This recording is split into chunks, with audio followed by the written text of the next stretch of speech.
keep on clapping. The march is...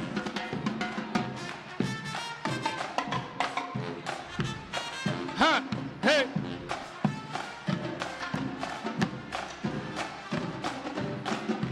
I can't hear you. People's action.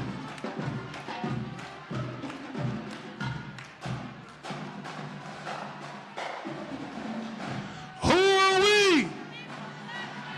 Who are we? Who are we? Who are we?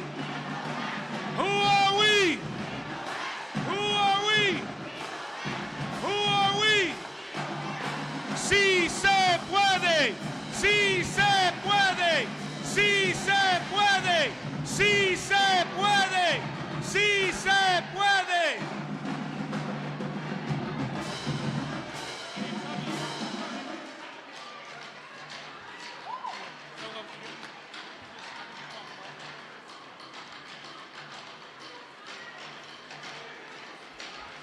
How's everybody feeling this afternoon?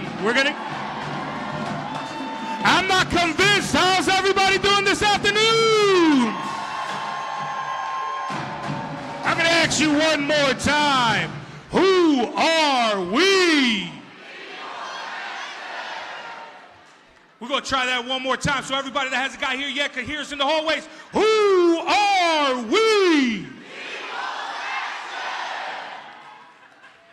Wow, I'm shaking right here. Wow, what a fabulous group, fabulous time.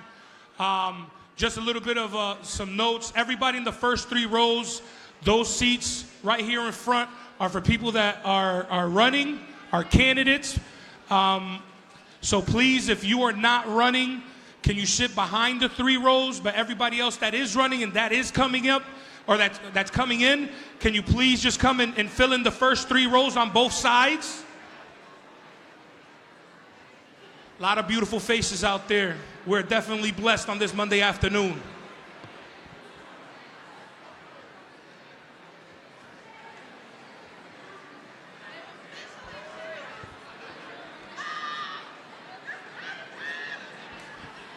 I love that rise up chant. Rise up.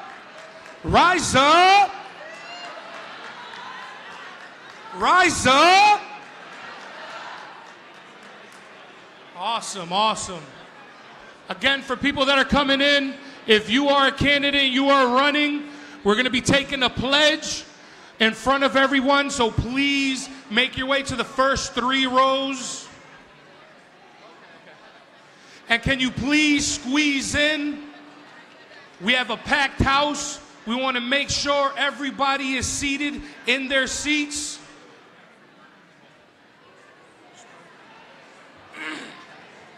Lost my voice.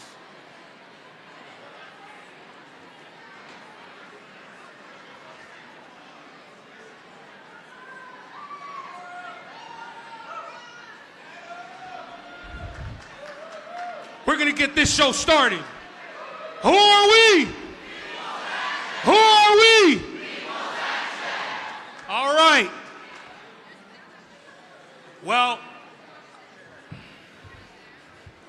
I want to welcome everyone to the first inaugural convening of the People's Action, and welcome to the resistance. Can you dig it? I said, can you dig it? I'm Adam Gomez. I'm a Springfield City Councilor from the state of Massachusetts. I'm a proud member organizer for the Neighbor to Neighbor Action. Is there anybody from Neighbor to Neighbor in the building?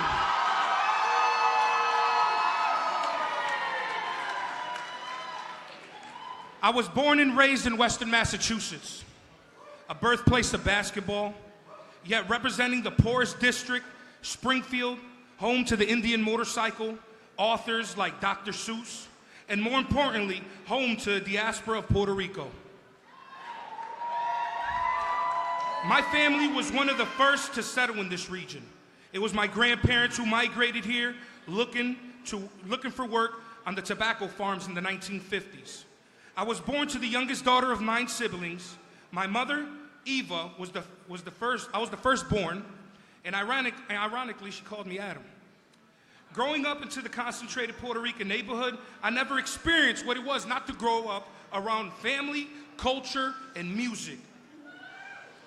My father, a retired Vietnam veteran, met my mother while serving in the military. Upon his retirement, he followed my mother back to Western Mass and decided to make the North End his home. I grew up with a sense of pride for my island. I instilled by my father. Born in Puerto Rico, my father never allowed me to forget how our family grew up in La Pica de Sabana Grande de Puerto Rico.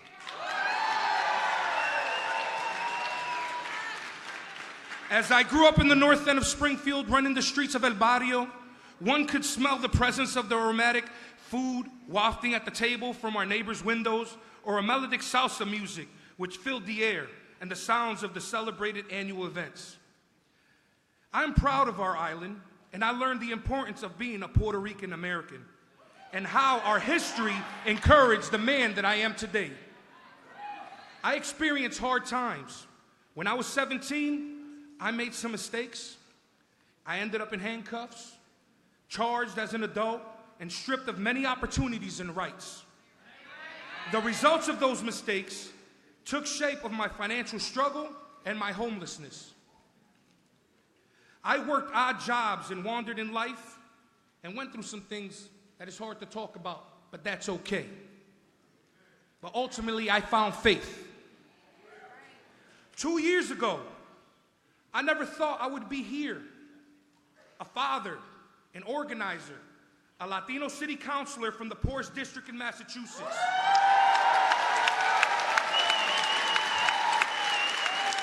Standing before you all in the political revolution. I commend the folks that leave their homes every single day and for days on out to spread the political revolution to the rest of our nation. You are the real heroes. I remember the day that I decided and wanted to be part of something. The day I stood up and pledged to myself I would go home and try to make a difference. I was right there.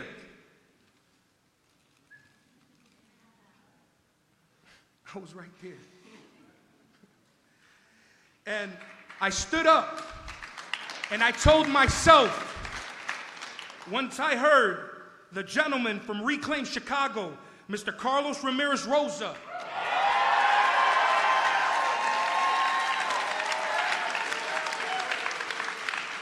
I was ready to stare adversity in its face, become fearless.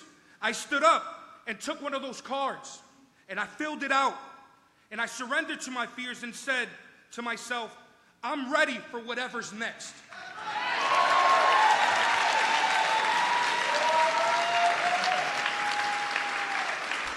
What I'm about to say next, I'm not encouraging for you guys to do because we want you here every step of the way. I slid out the front door of the Omni. I got into a cab. I told the cab driver, take me to the place where Martin Luther King told the world that he had a dream. The Lincoln Memorial. Once I got there, I ran up the stairs and stood in front of the Lincoln and took a deep breath and turned around and walked to the place where Dr. King gave his speech, and looked towards the heavens and spoke to my ancestors and my God and promised from this day forward, I will become their wildest dreams.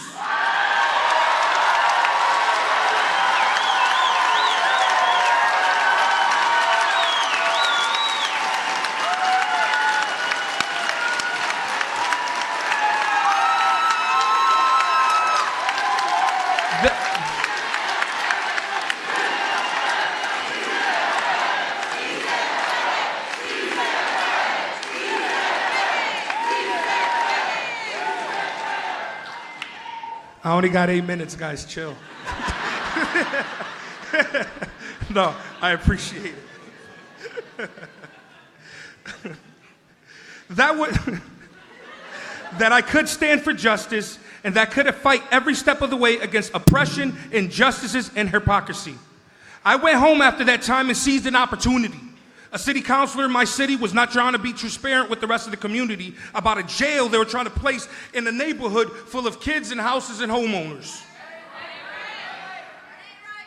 I met with the local chapter from Neighbor to Neighbor and asked, and we decided to launch a campaign. We decided collectively that I would become that candidate.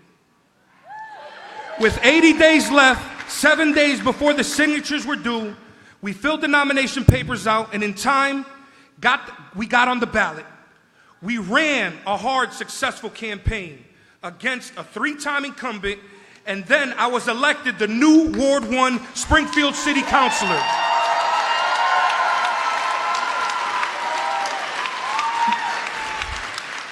Nobody said it was going to be easy. Everyone counted us out. But shout outs to all the people that voted for change and believed in unity in the community. Don't ever change who you are. Always be exactly who you intend to be. Your voice is inside of you glistening. The fire's inside of you now. So don't ever change for anybody, for no dollar, for no person. Do what's right when you get back to your communities.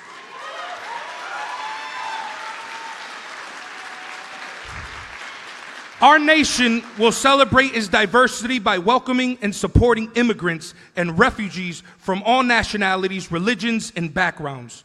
Elected bodies should support the efforts of all jurisdictions throughout our nation in developing policies to protect immigrants, refugees, LGBTQ people, women, and other populations whose rights may be abrogated and interests harmed by those hostile to maintaining or expanding protections to these communities and who would unconstitutionally and illegally misuse the power of the federal government to do so. With Neighbor to Neighbor action, we've championed bills associated with mass incarceration like the Justice Reinvestment Act. License reform, which was successfully signed into law, we passed it last year. And this year, we're going big. We're going to end mandatory minimums in the state of Massachusetts.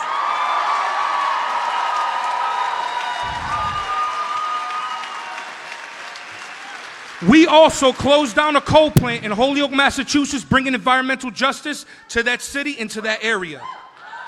Neighbor to Neighbor action is also involved in the Raise Up campaign, raising the minimum wage to $15 an hour. Also in the Fair Share Amendment, taxing the wealthy. All millionaires should pay their fair share. Growing up in Springfield and being the only open elected official to endorse Bernie Sanders sends a message that our region, that the political revolution has begun and it is not over. There was times that I wanted to quit. There was times that I wanted to give up. But then I went onto my soft side, which is my inner peace, and I always recited this poem by Langston Hughes. It's called Still Here. I've been scarred and battered. My hopes the wind done scattered. The snow has frizzed me and the sun has baked me. Looks like in between them, they done try to make me. Stop laughing, stop loving, stop living. But I don't care, I'm still here. In closing, think about one thing when you sit right there in that chair. And my friend told me this 2 years ago, Jafet Robles. What do you want to be remembered for? Think about it. What do you want to be remembered for? Do you want to sit on the sidelines and read about it? Or do you want to be part of the resistance and be read about moving from protest to power?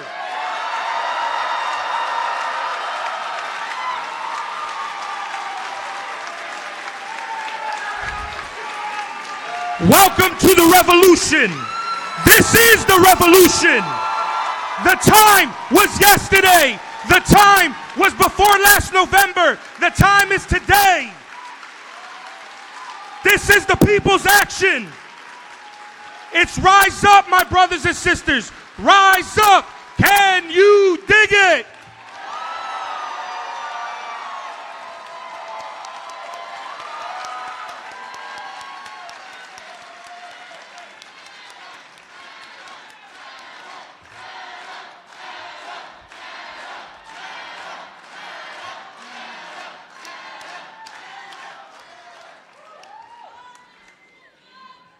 Good afternoon, everybody. My name is Emma Cramden Swarsman. I was born in Thailand, and I grew up in Nepal. When I was 3, my Nepali mom and American dad sued the Nepal government regarding women's rights, and it went directly to the Nepal Supreme Court. Designated as an important constitutional issue when my dad could not get the same resident right as any foreign woman that was married to a Nepali man. A long 2 years later, they won the case. And that set the legal precedent. My passion for social justice is immense and can be traced back directly to this case. Not when I was 3, but once I was old enough to understand this. I'm also a proud member of Plan Action. I firmly believe in our mission of deepening democracy and putting people and planet before corporations. Let me start by telling you something I'm not so proud of. I'm from Las Vegas, and behind those lights, it is not so shiny. In Nevada, almost 1 out of every 4 kids lives in poverty. Outside the Culinary Workers Union, we've got low-wage jobs in Nevada. We've got payday loan shops where you can borrow money from when in immediate need. What do you think the cap on interest rates in payday loans can charge in Nevada? There isn't one.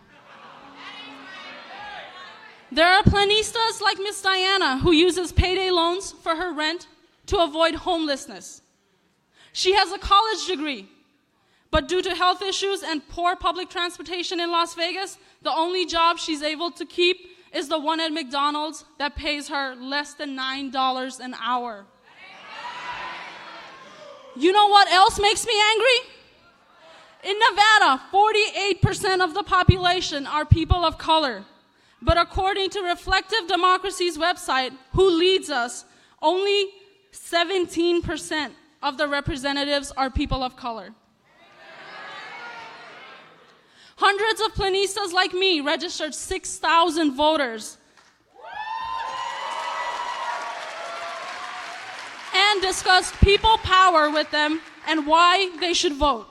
Then we followed it up by reaching out to voters over 444,000 times. That was a lot of doors knocked and phones dialed. It is important to do this work in our community because it reminds people that the power lies in their own hands to choose who gets to sit in office. And because of all that work, we got a more progressive majority in the state legislature, and we elected the first Latina senator in United States history.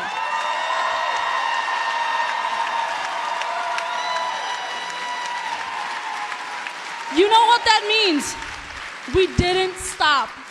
I haven't stopped. I'm working on economic justice and civic engagement issues, including tracking, reading bills, and testifying at the legislature up in Carson City. We are going to pass a payday interest rate cap through this legislature,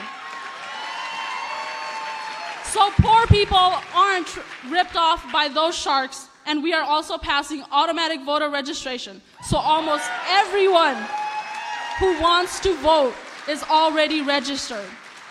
So they don't have any hoops to jump through. This year, Plan organized a city council and district in North Las Vegas, which is Nevada's only majority people of color city. In 2017, we revisited the voters we turned out for the 2016 elections for Catherine Cortez Masto and stressed the importance of voting in every single election. The progressive champion won. We can't take organizing lightly because there is always another election around the corner. And our work is more important now than ever to keep people active and excited about politics. Being at Plan, I've seen firsthand how bills turn into laws. I must confess, with the nationwide groundswell encouraging women, people of color, and progressives to run for office, I myself am going to run for office in the near future. Thank you.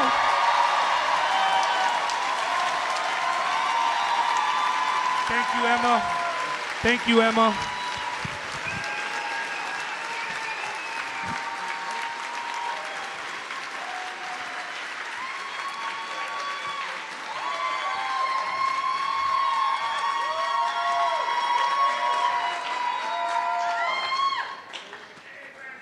So, up until now, I hated the idea of getting involved in politics because I was tired of seeing politicians trot out their tested messages and their little poll sound bites. I was tired of hearing them talk out of both sides of their mouth as they tried to appease different audiences. And I was tired of hearing them lie to me. Lie and say that they cared about me and my community, and then get into office and forget all of that, every promise that they made. But here's the thing, Adam, Emma, they're not lying. They're not up here performing. These are real people telling their real stories of why they organize, fight, run, and lead. You want to tell me what democracy looks like? This is what democracy looks like. I want to hear you say it again. Tell me what democracy looks like. This is what democracy looks like. My name is Brandy Brooks, and I'm a member leader with Progressive Maryland. Woo!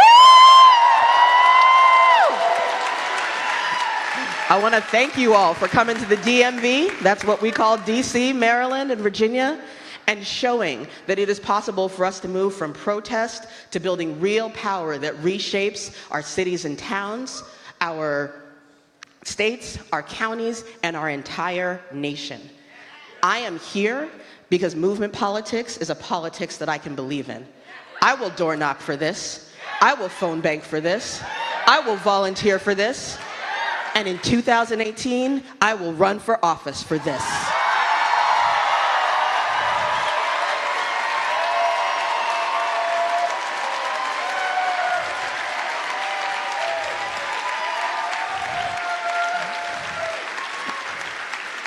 Now, it's not just me. Every single person in this room, every one of you, has an amazing role to play in moving forward a politics that matches our values and accomplishes the things that we want in the world. You don't have to ask if you're ready. You don't have to ask if you know enough. You don't have to ask if you're experienced enough. From your story, from your lived experience, you already know what it is that we need to change the world that we are living in right now. And I want to tell you that your story matters. Your story is enough. Your vision is more than enough, and it is exactly what we need at this moment. Now, because we do live in an oppressive system that is trying to grind us out, that is trying to dehumanize, divide, and control us every single day, sometimes our vision gets a little cloudy. And that's when we need each other. That's when we need each other to help figure out how we get clear. So I'm real excited to be able to be here with Evelyn today to show you a little bit about how, in the context of deep relationship, we help each other get clear on the things we want, on the vision we have, on our self-interest, and why we are here. And we're going to start by having Evelyn tell a little bit of her story.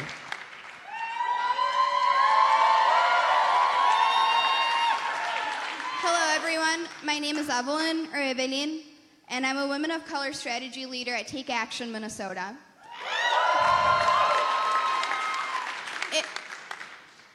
About 2 years ago, I was introduced to Take Action, Minnesota, and it was here where I was first invited to a narrative training. At this point, I had no idea what a narrative even was. After I became clear on it, I realized I needed to advocate for myself instead of believing in what white male doctors would tell me when they would say that my truth of chronic pain and living with lupus was not valid because I'm a woman and I am more sensitive to pain than men are.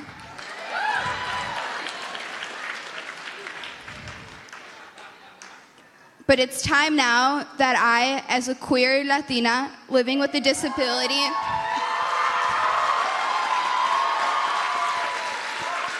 it's time that I be the storyteller of my narrative. I will no longer allow systemic oppression to tell that story for me.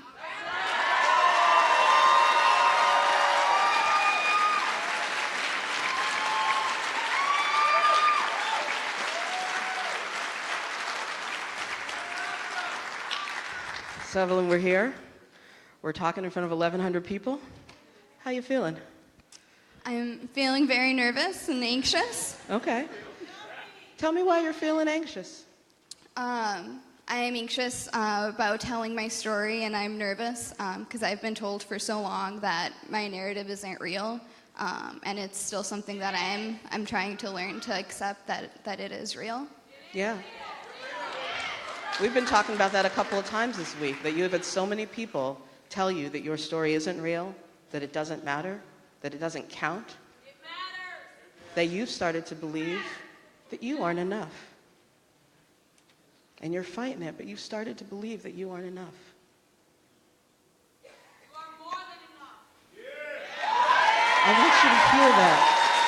I want you to hear somebody telling you that you are more than enough. Because here's the thing, Evelyn, I get it. You know, this has been a real interesting day for both of us. And it started with a lot of crying on my end. Because I do that too. I constantly tell myself that I'm not enough, that I'm not worth it, that I have to get up here and perform and sing and dance like the black people do in order to get these people to respect me. And you know what, Evelyn? I'm exhausted. Are you exhausted? Yes, I'm tired. Yeah. I'm tired of being tired. I'm sick and tired of being sick and tired. And so, Evelyn, I'm excited because this is your opportunity and my opportunity to stop performing, to stop putting on any kind of show for anybody else, and to believe that we are enough, that we are ready, and we have everything that we need, including this room of people, and we don't have to perform shit for anybody.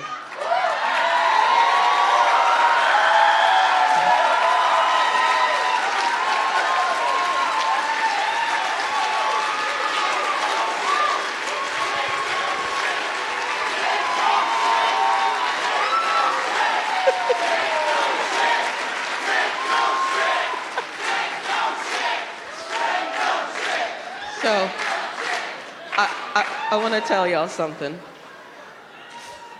For me, movement politics is about love. It's grounded in my faith, and it's about living out for me the love of God that He has for this world. It is about loving myself enough to believe that my story matters and that I can stand here proudly and boldly in the fullness of my humanity. And I don't have to do anything else but be me. It is about loving each other enough to invest in having real relationships where we learn together and we grow together and we challenge each other and we build power. Because if we are really planning to build power here, our relationships with each other are key. Not our relationships between our groups, relationships with each other. Because here's the thing, when we build power, loving one another, there is no limit to the things that we can change in this world. Do you believe it? I said, do you believe it? Thank you.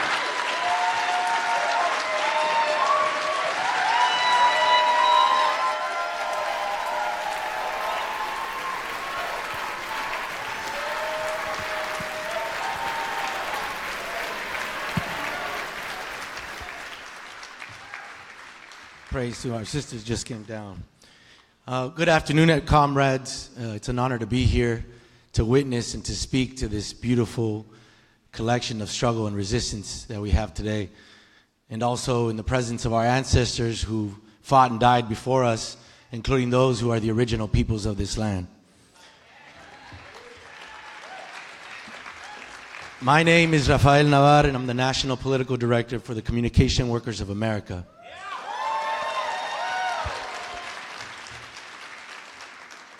I was born and raised in East LA from two parents who migrated from Mexico, including one who was undocumented when she crossed. I went to Garfield High School, which is a high school that was built in the 1920s for 1,000 students, but by the time I got there had 5,000 of us crammed in. A school that in the 1968 had the Chicano blowouts, a historic walkout of Mexicano and Latino students all across the east side demanding better education, better facilities, and this education that taught us about our history and who we were. But by the time I got there, not only had it not improved, it seemed it was even worse. My father was a union man for 33 years at the same factory and became a single parent when my mom died when I was 13. He told me many times, you know, we would have lost the home, we would have been in the street if it hadn't been for the union, if we didn't have insurance, because we would have had to lose everything just to pay for her medical bills. I can't imagine the horror of having to lose your house after having to lose your loved one, which is a reality too many people in this country have to live through. I had to see my best friend get shipped in and out of juvie as I was growing up until he got funneled into the prison industrial complex for 13 years in that man-made hell. And it added to the power of feeling powerless in our communities to stop the systemic destruction that happened to us. I saw the plight of many women in my neighborhood harassed and abused by the men in their lives, not to mention the economic system that paid them 79 cents on the dollar for the same job a man does. I know this sounds familiar to you all, and it's familiar to too many people in this country. But fortunately, one day, I ran into somebody who would change my life. Somebody I had no idea that I was looking for. It was an organizer. You know, the dangerous types. The ones that have a plan and know how to use it. The ones that have no shame or fear because they realize that if they keep holding on to shame, we kept on losing everything that mattered to us. The type that shakes you up, helps wake you up, and gets you ready to get down. You all know the type? You all know the type? Damn right, you are the type. You are the type that's around organizing and helping people wake up and saying, this shit ain't right and we're gonna change it. Every single one of you fighting for our people and Pachamama. That's Mother Earth, y'all, if you don't know that. So then I got organized, and I've been organizing ever since, and I got to the mighty CWA, or as my brother Derek likes to say, the fighting union. And this union has been doing what we can to build up a movement, and we've been fighting a long time in electoral politics. But you want to know what? You want to know what's not right? Is that for 40 years it felt like it didn't matter if we elected a Dem or a Republican, workers kept on losing. We kept on losing. The planet kept on losing. We have no power to resist the destruction of our homes, our communities, and ourselves. We're not able to make real decisions on how resources are allocated that come from our labor, massive amounts of money that, whether you're undocumented or not, goes in tax dollars to military spending, to policing, to prisons, to corporate welfare, or whatever horrible shit you can think of. We can't protect ourselves from the destruction of black bodies or LGBTQIA folks or workers or the destruction of the planet. There's a lack of a national political left in this country that can respond to all of our needs in this room. The GOP has a platform that's set on destroying all of us in all of the ways that we show up. It doesn't matter if you're a worker, black, brown, white, love men, love women, love both, love gardens, whatever it is. They hate it and they're coming for it. Unless if you're the 1%, the world is their oyster for them. The Dems don't have a platform or vision that speaks to all of our needs and wants either, to all the aspects of us as a community that addresses all of the injustice that we face in every way. Few elected leaders speak to the injustice we face, exception of Brother Sanders, who's going to be here later on. As my compañera from mi gente, Marisa Franco, says, we have too many political climbers and not enough lifters. There's not enough national infrastructure to mobilize on our demands and crisis in all areas. Each of our respective organizations cannot do this alone. We need to do it together. But Trump has done one good thing. And like probably anything else he's done in his good life, he didn't intend to do it. He's given us a glimpse of what our movement could look like if we continue to unify our struggles. He's allowed us to see ourselves for what we've always been. One struggle for justice and dignity for all. That's why I'm excited about our respective organizations working together. We need to have a vision and demands that address all of our community needs and leaves no one, not one of our sisters and brothers behind or excluded. I'm excited that we're going to be united to run our own people for office, fighting and winning on issues that include all of us. Because our resistance and movement must fight in the streets and also take over the halls of power. There is no terrain that we can leave unchallenged. We must fight on all fronts, including electoral politics.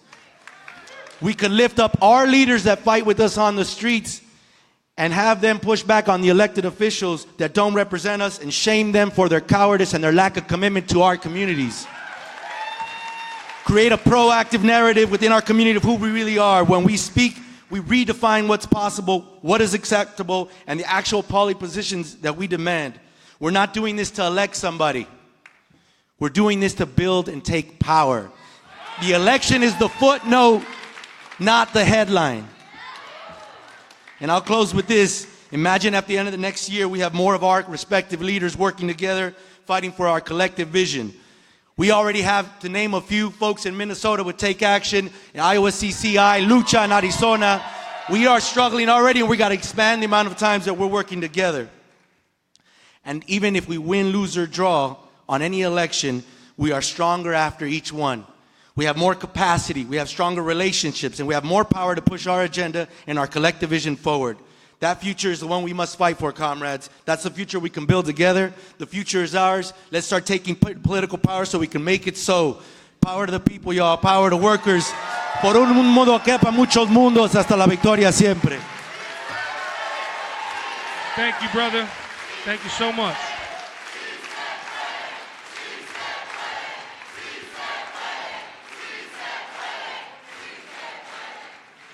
Good afternoon, sisters and brothers.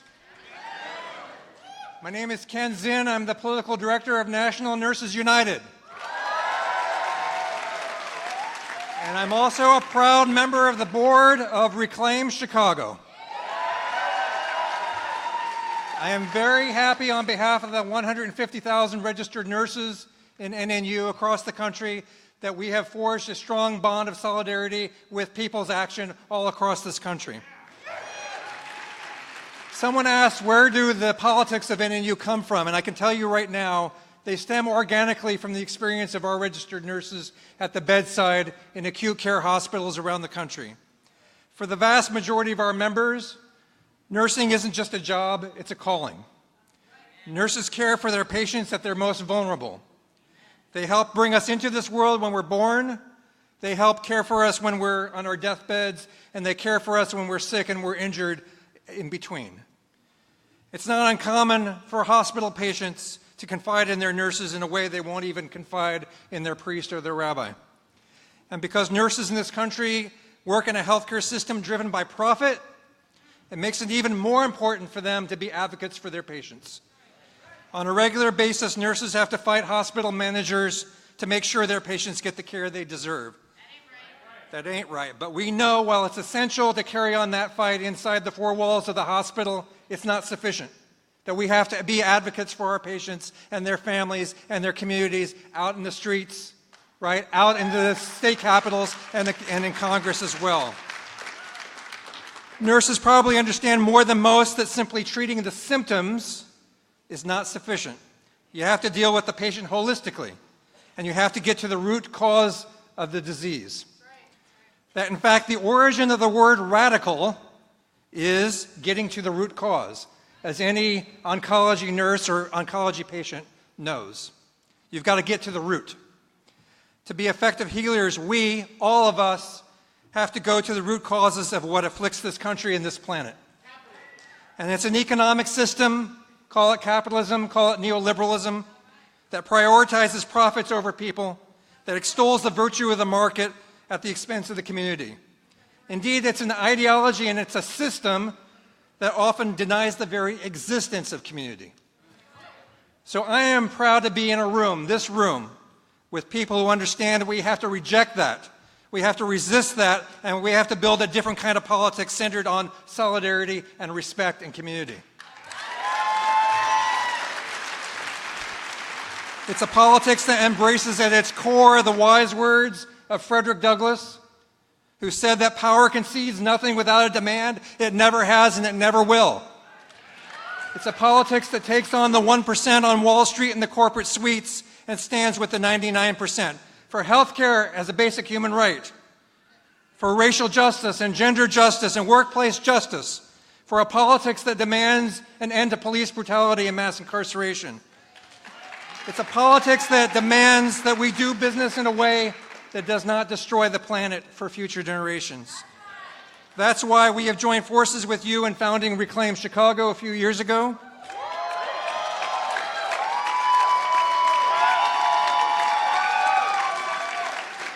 Organizing ward by ward to transform politics in the third largest city in this country for the benefit of the people who live there, not for Wall Street, not for the mercantile exchange. It's why we were proud to join forces with you as the very first national union to endorse Bernie Sanders for President of the United States.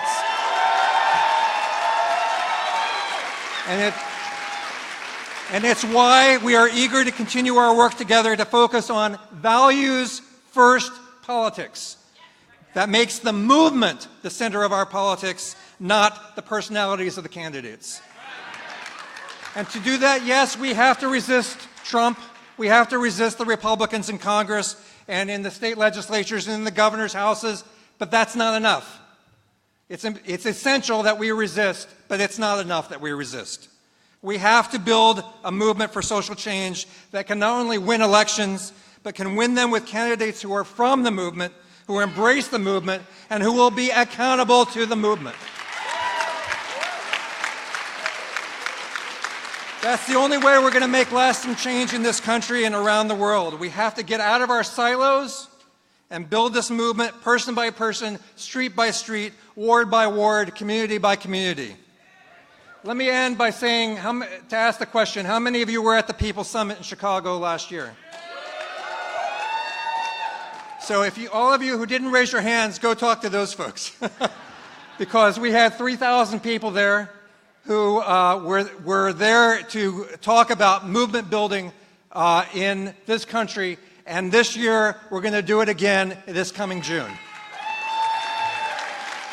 And we're going to have over 4,000 people at McCormick Place in Chicago, and I hope many of you will be there. Let me just end by saying, to quote the words of a great Irish trade union leader, whose name was Big Jim Larkin. I don't know if you've heard of him, but Big Jim was the leader of the transport and general workers in Ireland. He organized the tram workers and the dock workers in Ireland at the early part of the 20th century. And if you go to Dublin, there's a statue of Big Jim, and he was big. He was standing there with his arms outstretched.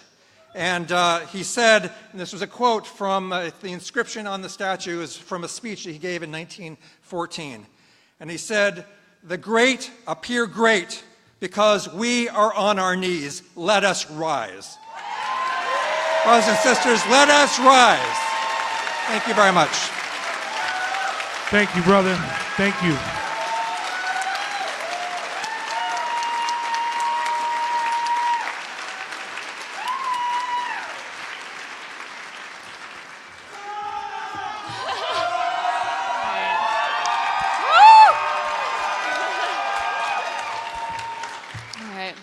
Hello, everyone. My name is Sung Ah Cho, and I'm a leader with the People's Lobby and Reclaim Chicago from Illinois.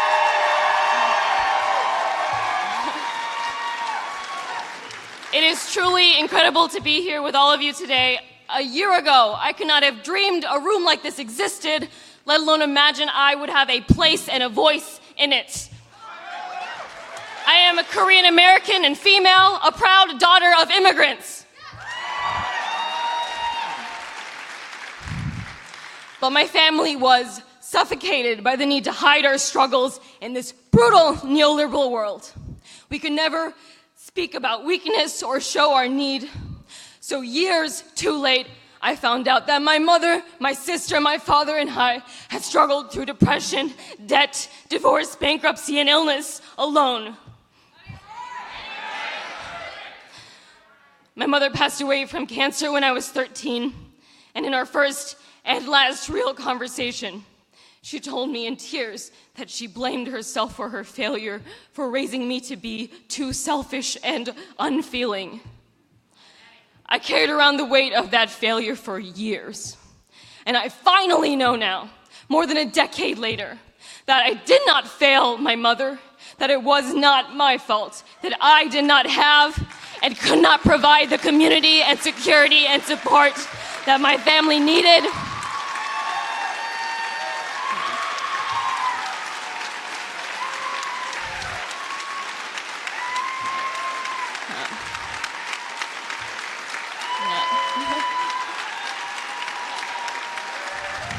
It was this world. Right. It was this world, this brutally individualistic and competitive world that made my mother and made me feel so small and powerless and alone. And it was this world poisoned by gendered and racial capitalism that made me feel that as an Asian American woman, as a model minority, I didn't deserve a place in politics. And I finally know this now, because last year, in the midst of the movement that caught fire around the Bernie Sanders campaign, the movement politics of the People's Lobby and Reclaim Chicago finally found me.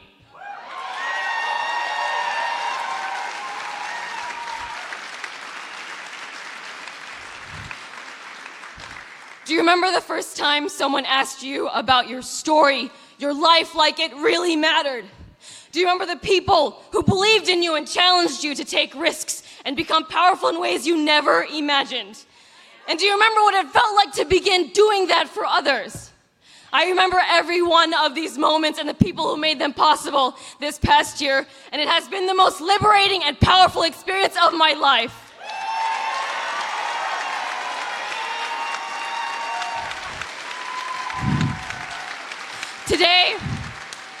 Today I am a leader in our movement politics in Chicago.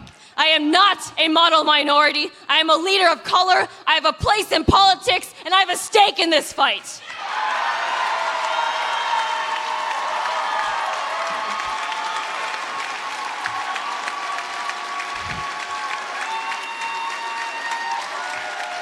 And I am building power. I am building power because I have a vision that we overcome the neoliberalism that destroyed my family, that is destroying our world, and that we win a world with justice across borders that everywhere puts people and planet first. And with that vision and with my comrades, I'm leading canvases, town halls, pop-eds, direct actions, one-on-ones to build our power, to recruit, elect, and co-govern with candidates who share our vision for justice. Reclaim Chicago has been doing this transformational movement politics for several years. We have elected more than a dozen progressives to local office, including Alderman Carlos Ramirez Rosa,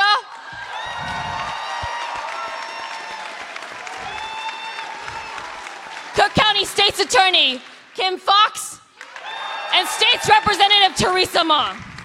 And this is just the beginning.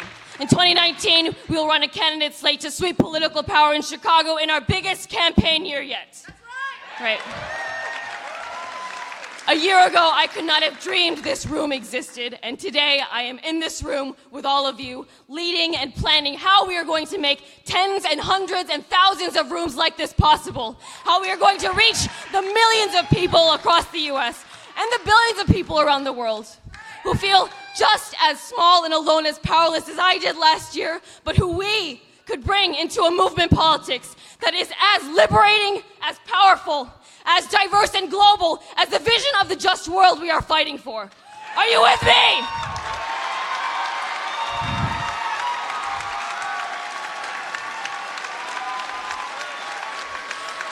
Let's win the world we deserve. Thank you.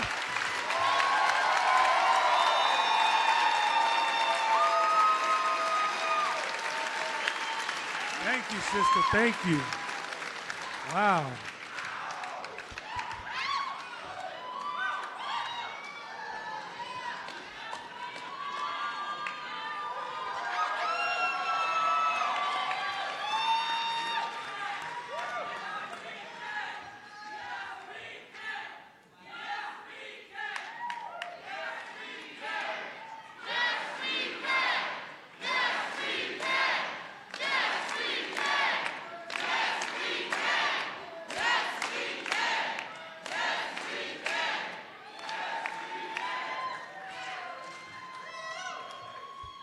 Hello, everyone. I'm Martha Lugo, and I live in Colorado. I'm a proud member and leader of Colorado People's Action.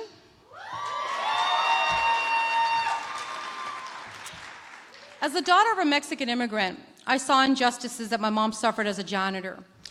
She was often injured and never complained.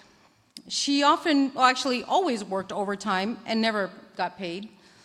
She struggled and worked very hard to provide for me and my two older brothers. She was a divorced woman in the 70s when it was shunned upon, especially being an immigrant who spoke limited English. She always struggled, but we never went without a roof over our head or food on our table.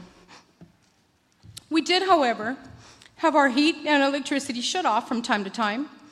I used to interpret for her when I was a child, and since then I've committed myself to fighting against injustice and to rise up for and with those who have been mocked, ridiculed, and silenced.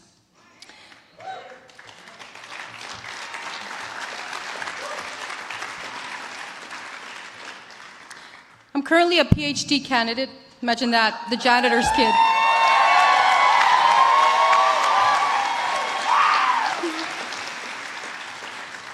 And because of my mom, I'm writing my dissertation on the exploitation of immigrant workers. It's not been easy. It's not been easy. It's a journey that's been paved with a whole lot of tears as I study the history of the mistreatment of immigrant workers in this country. In 2014, I realized that I was not being represented by my city council. In Aurora, Colorado, there's over 60% of the population that's African American, Latino, Asian, and other people of color. I looked at my city councilors on the city website, and to my horror and anger, I discovered that not one person of color was on city council. Do you know what it's called when the majority of people are people of color and all of the political leadership is white? I call it apartheid. The laws may be different, but the outcome is the same as in South Africa. All of the people who make the decisions about our lives have not walked in my shoes. To have a true democracy, as it says in our People's Action Rise Up platform, our elected officials should reflect the ethnicity, gender, and life experience of the people they represent. They need to represent our values. As a proud Mexican, which means I'm Mexican and Puerto Rican, by the way,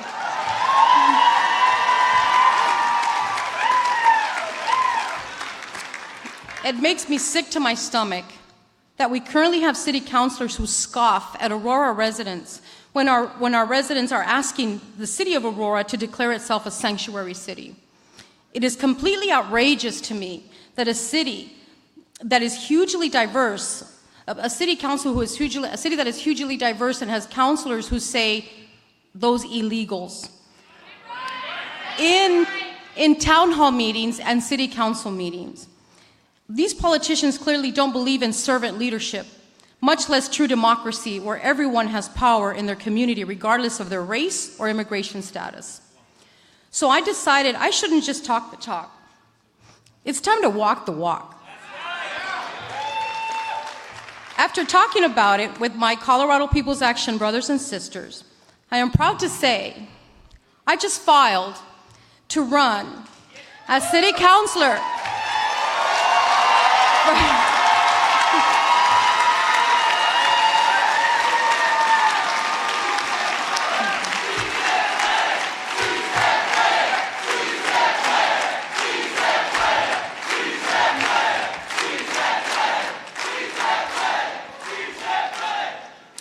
in the November 2017 election in Aurora, Colorado.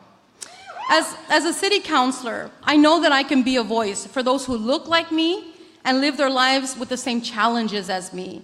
I want to build governing power with my community. I heard a wise woman once say, if you're not at the table, you're on the menu. Well, I'm tired of being on the menu.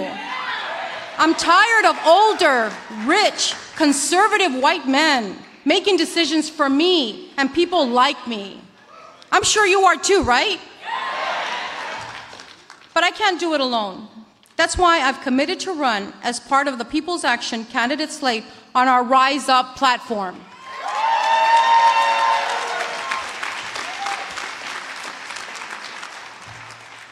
When it says we're under attack, that's me, that's you, that's everyone in this room, and everyone we love.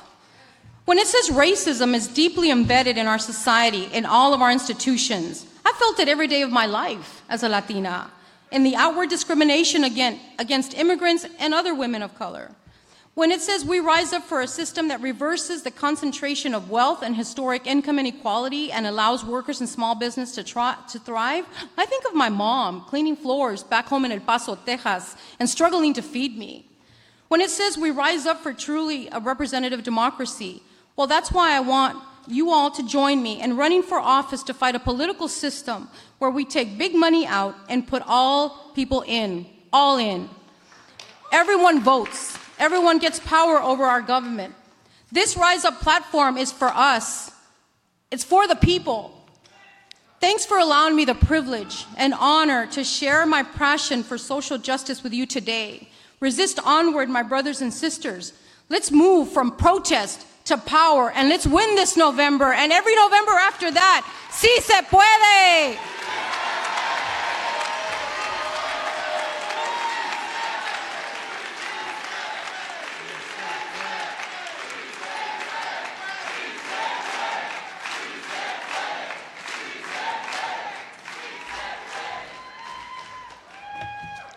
Hi, everybody. You just look great out there. Slow down. Sorry, Vicky. That's okay. All right. At this time, we're going to have a special moment for all the candidates that are sitting in the first 3 rows. I want to invite every single one of you right up here on stage with me. Bring your papers with you. At this time, friends that are and supporters that these fine candidates came with, we're going to read a pledge to the action. I'm going to read the pledge, and you guys are going to read after me. I'm going to wait for everybody to get here. No rush.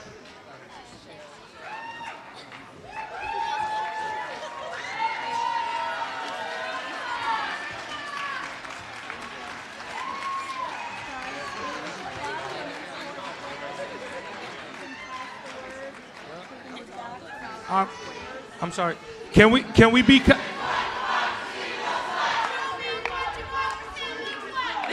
what democracy looks like. This is what democracy looks like. All right. So, each candidate that sits on stage with me, do you have your paper? This is your pledge, and we're going to read it together. I'm going to begin. Everybody ready to go? We're going to read it from the beginning. We commit. All right? I'm beginning now. 3, 2, 1. We commit as candidates and elected officials to fight every step of the day for racial equality, gender equity, economic systems, Built for people, not profit. A true democracy, dignity at work, ending mass incarceration, and rebuilding our communities. Healthcare as a human right, climate justice, and a just immigration system. But we know we can't rise up alone. We will not as candidates for individual offices, but we will not work alone. We commit to work together with the People's Action and all movement and justice organizations to build a new movement politics that relies on people to govern themselves. Together, we will rise up and win!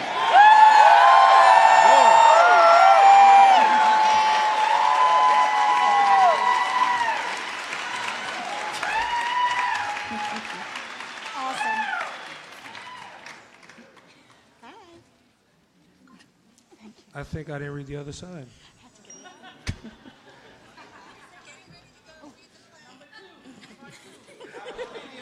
All right. I can be accountable and held accountable. That's my bad. In the time of crisis, we rise up. We rise up for people and planet, for a government that protects the right of all people to thrive, for a society where every person has a say to our collective future. We are under attack as poor and working people, as immigrants and refugees, as women, LGBTQ people, Muslims, as indigenous nations, as people of color. We are under attack by growing corporate power that takes from our families and communities. We know that rising up together means rejecting corporate donors and funding our campaign for the 99%, elevating people power over concentrated wealth, talking to people about their real problems, and rejecting what the establishment says is politically possible. We will run campaigns that lift up community voices, not just our own, on campaigns that doesn't stop after the election. We know that rising up together, we will win!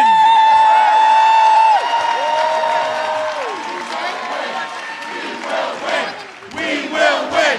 We will win! We will win! We will win! We will win! We will win! We will win! We will win! We will win! We will win! We will win! We will win! All right. Now all the candidates, please, if you can, just move a little bit back. You guys are going to stay on stage with us. And be conscious of the smaller candidates, if they can stand in front of the taller candidates. Yeah, short people. Thank you. Who are we? People's action. Who are we? People's action. Who are we? People's action. All right. Okay. Hi. My name.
Who are we? Who are we? Who are we? Who are we? Who are we? Who are we? I got a fantastic idea. I think the candidates need to get behind that marching band and march with the marching band. Let's go. Let this music liberate you. Rise up. Rise up. Rise up. Rise up.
with the marching band. Let's cheer them on.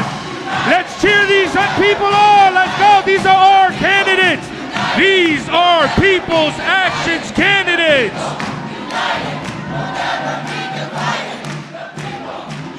Candidates, march behind them, candidates.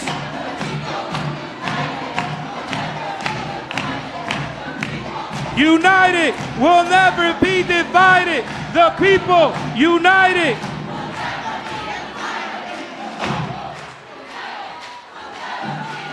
We're gonna take this lap.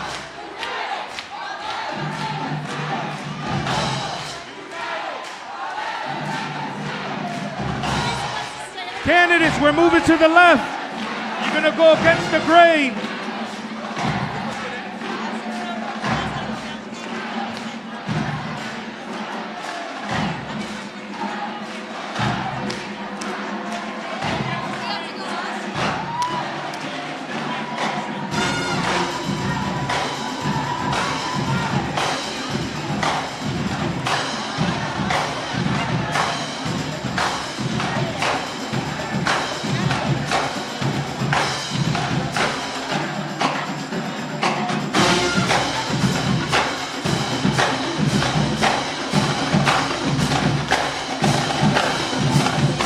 Sí se puede, sí se puede, sí se puede, sí se puede, sí se puede, sí se puede.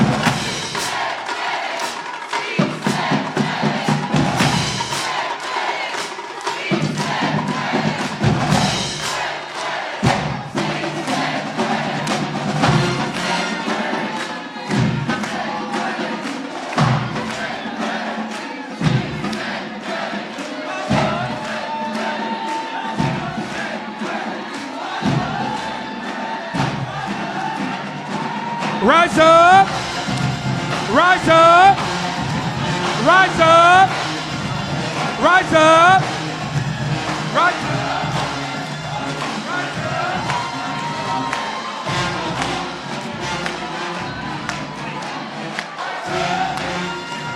Rise up, rise up, rise up.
All right, all right, all right.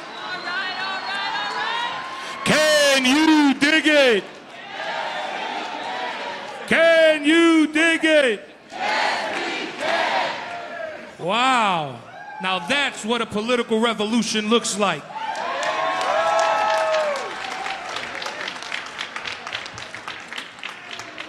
Rise up. Rise up. Rise up. Who are we? Who are we? We are 1 minute away. Take it away. Yay, I get to try again. Hi, my name is Vicki Lamprin from Bennington, Vermont, and Rights and Democracy of Vermont and New Hampshire. I am pleased to welcome to the People's Action Rise Up Founding Convention the person who should be president.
Rights and Democracy gets our way, will be President Senator Bernie Sanders.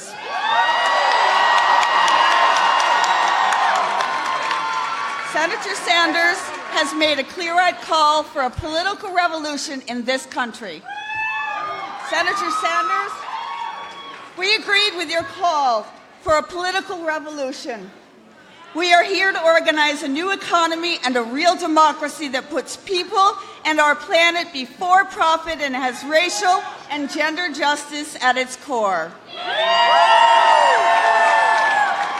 But we aren't just talking about it, we're making it happen.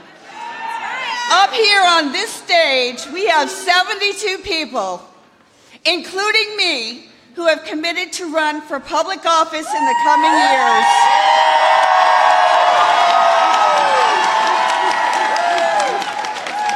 They represent another 400 members of People's Action organizations from across the country committed to run in the coming years who couldn't make it here today. But we are not just committing to run for public office, we are committing to run together as a slate on a common, bold platform and co-govern with People's Action and movement organizations to win together. With our platform, we will fight for things like health care as a human right, ending mass incarceration and rebuilding our communities, a true representative democracy, and climate justice, and more. And with that, I give you Senator Bernie Sanders.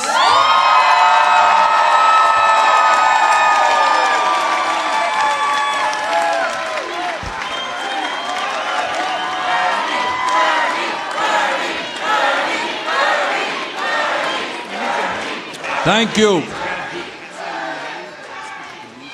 Let me begin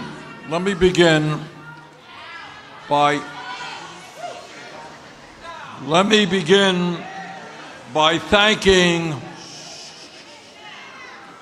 the People's Action Network for making the political revolution. This is what the revolution looks like, and you are what the revolution looks like. When people begin to stand up and fight back, when people understand that they have the power if they choose to exercise that power, that is what the political revolution is about. And let me also tell you what you already know, that at a time of massive income and wealth inequality, at a time when the Republican Party is going after working people and women and low-income people in an unprecedented way, at a time when the Democratic Party is not paying the kind of attention to the needs of workers. You are doing exactly what has to be done. Brothers and sisters, we live in the wealthiest nation in the history of the world. But most people don't know that because almost all of the new income and wealth is going not to ordinary people, it's going to the 1%. And what we are about here today is saying loudly and clearly, we are going to create an economy that works for working people, not just the billionaire class.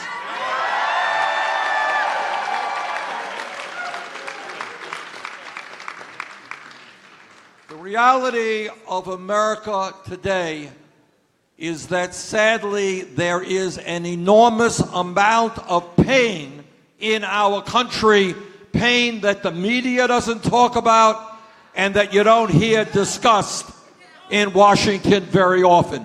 And our job and what these guys are about is having the guts to stand up and say, you know what? These are the problems facing America, and we are going to address those problems.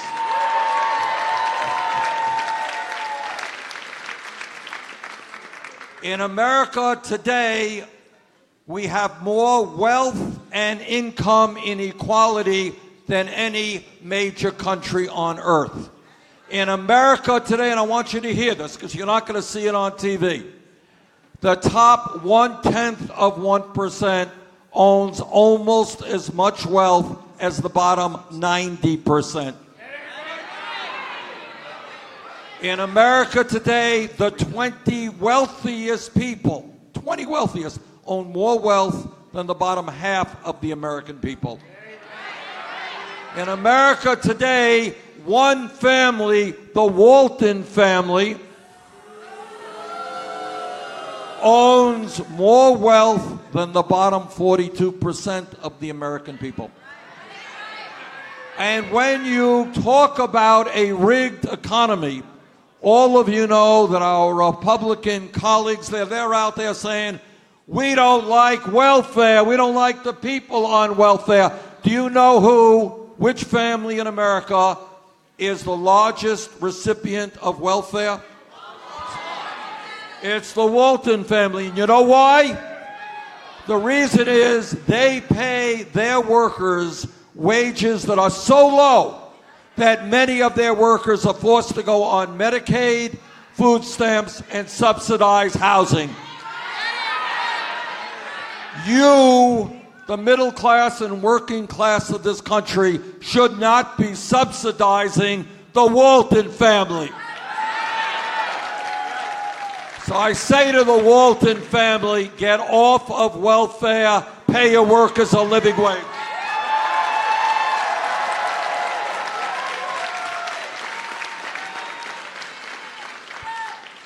Not only do we have a horrific level of wealth inequality, it's the same thing with income. In most of your families, all over this country, mom is working, dad's working, the kids are working, people are working 50, 60 hours a week, and yet 52% of all new income goes to the top 1%. That's a rigged economy.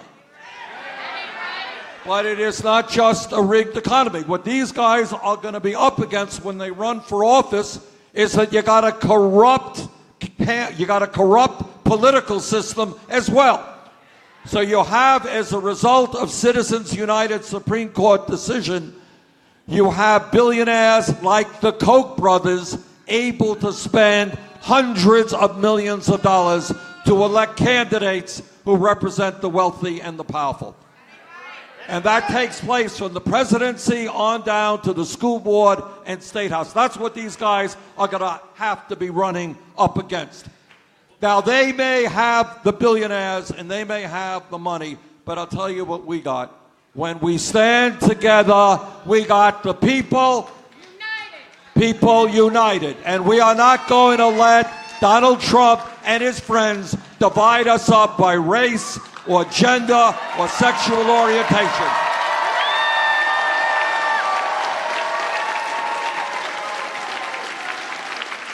When we stand, and that's what the game is about. That's what they have tried to do for years. That is what they are trying to do today. Oh, she's a Muslim. He was born in Mexico. She's black. He's gay. He's this. He's that. We have got to reject all of those efforts. We stand together. There's nothing we cannot accomplish.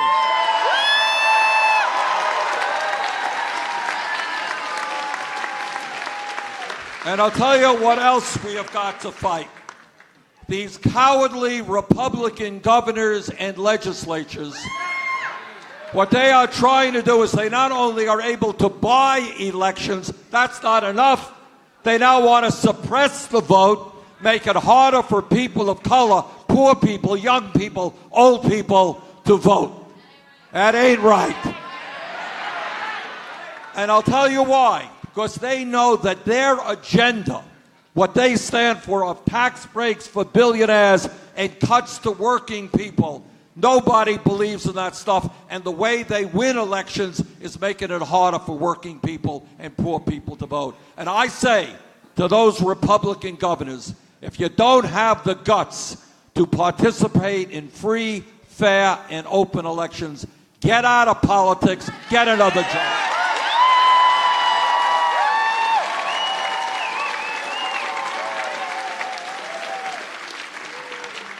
What we need to do, and what I know you guys are going to do, and what every person in this room is going to do, is fight for a progressive agenda that speaks to the needs of working families throughout this country.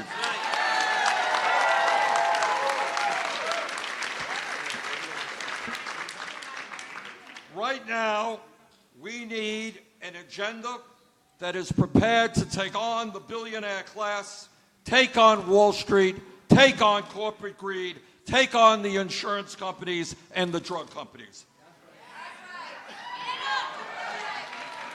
Now, all of you know that Donald Trump campaigned as a friend of working people.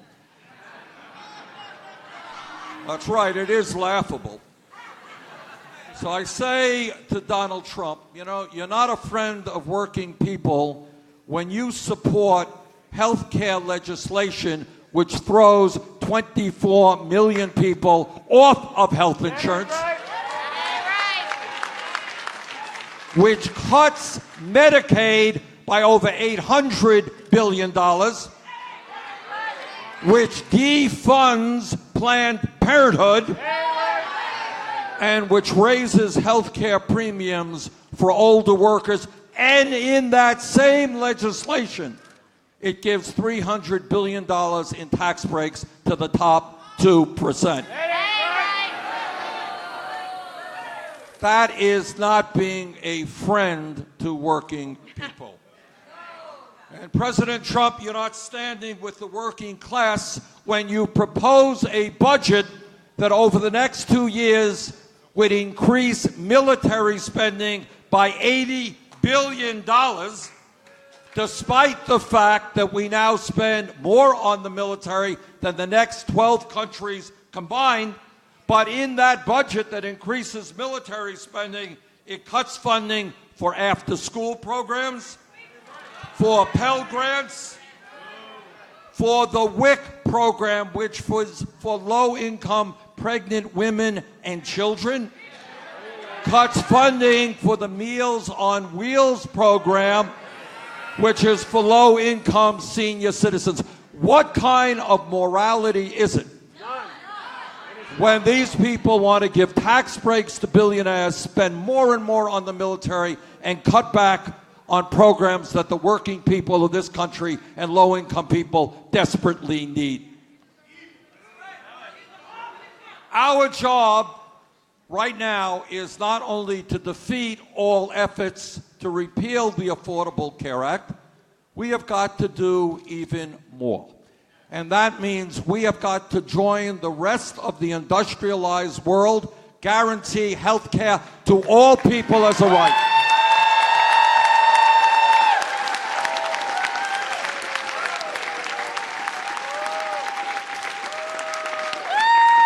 And that is why within the next several weeks, I will be introducing a piece of legislation calling for Medicare for all, a single-payer health care system.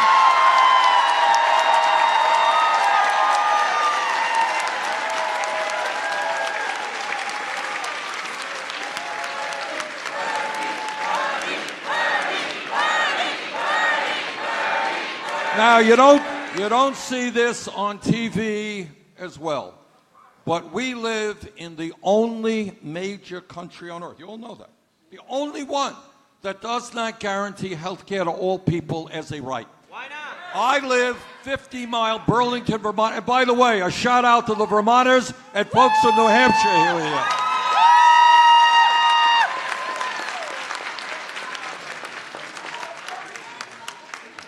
I want to thank James Haslam and all those guys. These guys are transforming politics in Vermont and New Hampshire. Thank you. But we in the Northeast, we live 50 miles away from the Canadian border. In Canada, every man, woman, and child has health care as a right. They spend half of what we do per capita on health care. If you go to France, you go to Germany, you go to UK, you go to Scandinavia, every person in that country has comprehensive health care as a right. If they can do it, we can do it.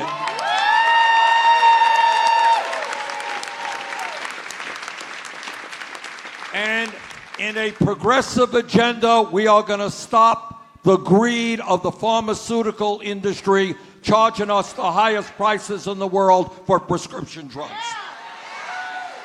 And as part of a progressive agenda, we understand that the major reason that the middle class in this country is disappearing and that we have so many people living in poverty, working incredibly long hours, is that wages in this country are too damn low.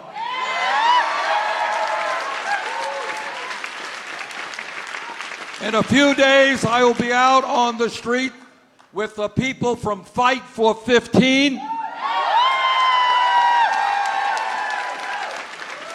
who have been making incredible progress coast to coast. We will soon be introducing national legislation that says every worker in this country is entitled to at least $15 an hour.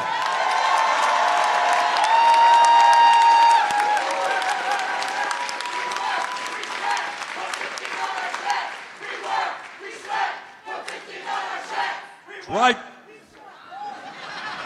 Got it. Look, this is not complicated. This is the richest country in the world. If you work 40 hours a week, you should not be living in poverty. Your kids should not be living in poverty.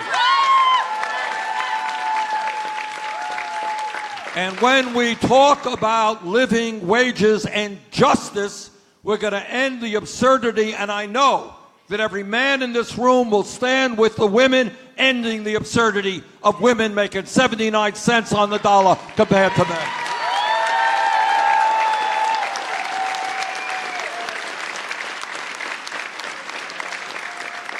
And we're going to make it easier for workers to join unions, not harder.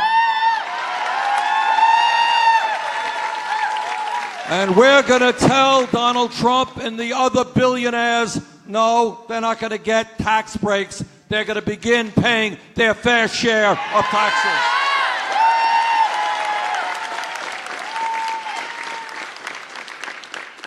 And when we talk about family values, we're going to pass legislation with your help guaranteeing 12 weeks paid family and medical leave.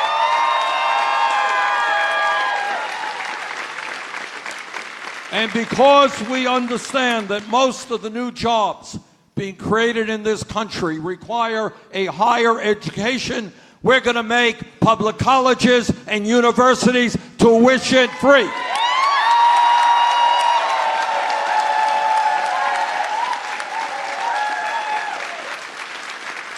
I grew up in a home where my mom or my dad, they never went to college. And there are millions of kids in that situation today. I want the word out that if kids do well in school, regardless of their income, yes, they are going to be able to go to college.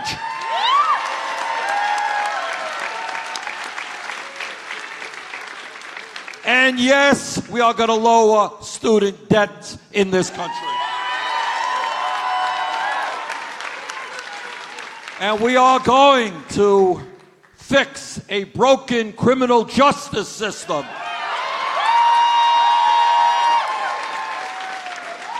This is America. We should not be having more people in jail than any other country on earth.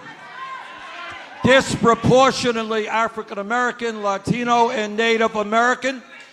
When we have communities, minority communities, rural communities, where youth unemployment is 20, 30, 40%, our job is to put money into jobs and education for the young people, not jails and incarceration.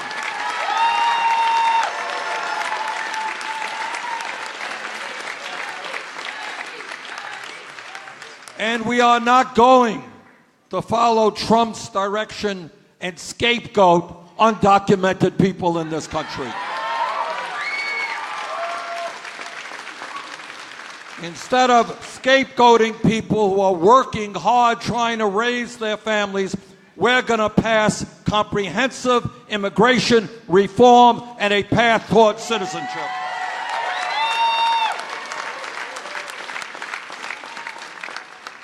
And unlike Donald Trump, we understand that climate change is real. It is caused by human activity, and it is already doing devastating harm in this country and around the world, and especially within lower-income communities. Too many children in this country are suffering from asthma and other illnesses as a result of the pollution in the air. We can create millions of decent-paying jobs by transforming our energy system away from fossil fuel to energy efficiency and sustainable energy. Our job is the fight for economic justice, social justice, racial justice, environmental justice. We are not going to allow Trump and his friends to take away a woman's right to choose.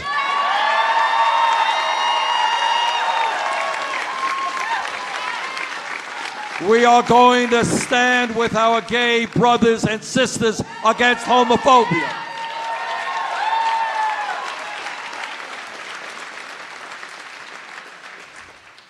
This country has the lowest voter turnout of any major country on earth. And one of the reasons for that is people look at Washington, they look at their state capitals, and they say, who cares about me? I'm working 50 or 60 hours. I can't afford child care. I'm worried about my retirement. Who's worried about me? Well, what this whole movement is about is that we are going to stand up for the working class of this country.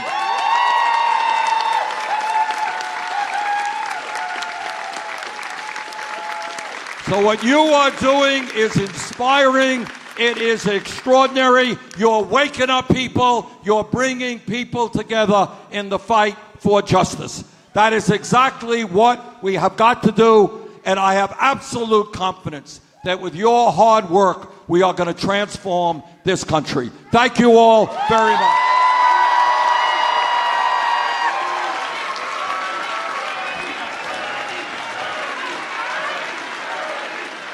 Testing. Thank you, Senator Sanders. Everyone, Senator Sanders has to leave very quickly. He has to get to other engagements. We really appreciate on behalf of the People's Actions. Thank you, Senator Sanders, for everything that you do.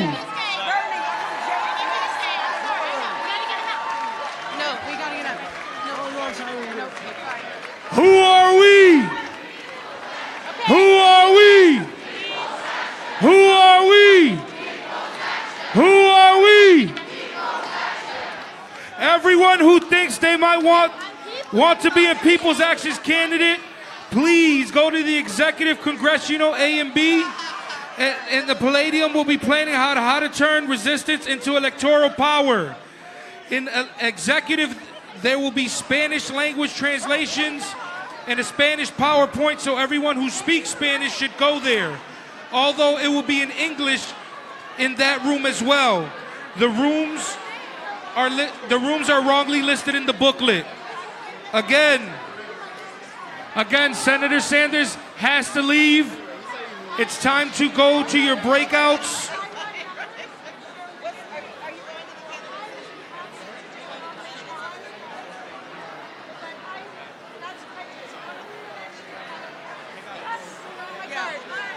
No problem. Thank everybody. Thank you. Please get to your breakouts. Everyone, thank you again. Please get to your breakout rooms. The rooms are the Executive and Congressional A and B.